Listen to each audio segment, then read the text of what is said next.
సమానంగా. కాబట్టి interesting that way. మరి ఇప్పుడు 150 స్థానాలు నాకే వస్తాయంటే దాదాపు గత ఫలితం రిపీట్ అవుతుందని. అవును, అంటే ఒక 25 అయితే తగ్గించుకున్నాడు. వై నాట్ 175 నుంచి ఇట్ ఈస్ 150 అని తనకు తనే కొంచెం తగ్గించుకున్నాడు. We have to see. Sir విభజన హామీల అంశం ఏంటి? ఇంకా అది కూడా క్లోజ్ అయిపోయింది. క్లోజ్ ఏముందండి, రేవంత్ రెడ్డి నిన్న మాట్లాడింది నిజానికి అది చాలా ఇంట్రెస్టింగ్. జూన్ 2వ తారీఖున మీరు దీని విషయం తేల్చండి, లేక్ వ్యూ గెస్ట్ హౌస్ ఇట్లాంటివన్నీ కూడా మీరు తీసుకోండి. జూన్ 2కు ఆంధ్రప్రదేశ్లో ప్రభుత్వం ఉండదు.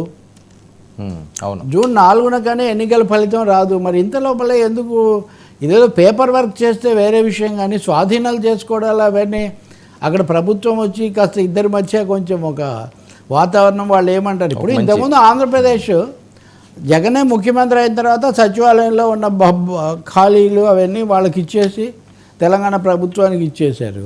ఇప్పుడు ఆ మిగిలిన కొన్నింటిని సుహృద్భావపూర్వకంగా పరస్పరం కూర్చొని మాట్లాడుకొని తీసుకోవచ్చు. కానీ అసలు జూన్ 2న మీరు తీసేసుకోండి, మరి ఆయన ఏమన్నారో ఖచ్చితంగా మనకు తెలియదు. కానీ ఈ విషయంలో తొందరపాటుతో సమస్యలు తెచ్చుకోకూడదు. ఇక్కడ ఇంకో రాజకీయ ప్రశ్న కూడా నాకు ఉత్పన్నం అవుతుంది.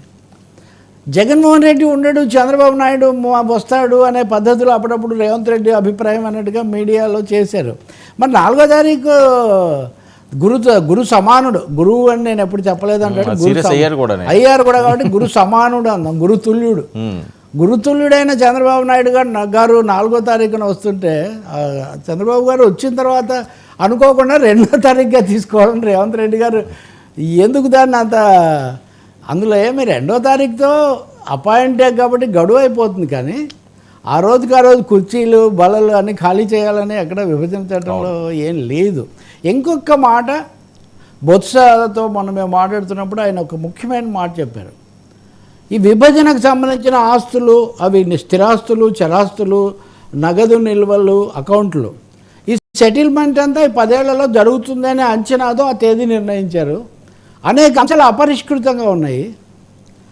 మిగిలినవి ఏవి అనేకం పరిష్కారం కానప్పుడు ఇదొక్కదాన్ని మటుకు తెంచేసి అయిపోయిందని ఎలా చెప్తారు? కాబట్టి దీని మీద మళ్ళీ కూర్చొని మాట్లాడుకోవాలి. ఇది ఏకపక్షంగా జరిగేటటువంటి అంశం కాకపోవచ్చు, ద్వైపాక్షికంగానే. పైగా కేంద్రంలో కూడా అప్పుడు ప్రభుత్వం పూర్తిగా వచ్చి ఉండదు. మరి అటువంటిప్పుడు కేంద్రంలో ప్రభుత్వం లేకుండా ఆంధ్రప్రదేశ్లో కూడా ఆపద్ధర్మ ప్రభుత్వం నడుస్తున్న సమయంలో ఎందుకంత హడావుడిగా? కావాలంటే లెక్కలు చూసుకోవచ్చు. వాళ్ళ తెలంగాణ ప్రభుత్వం తన వైఖరి, తన డిమాండ్లు ఒక వైఖరి తీసుకోవచ్చు. కానీ దాన్ని స్పీడప్ చేయడం మటుకు ఒక అనవసరమైన దీనికి దారితీస్తుంది. సార్ ఏపీలో ఏంటి గొడవలు ఏంటి? ఢిల్లీకి ఏమని సిఎస్, డీజీపీ చాలా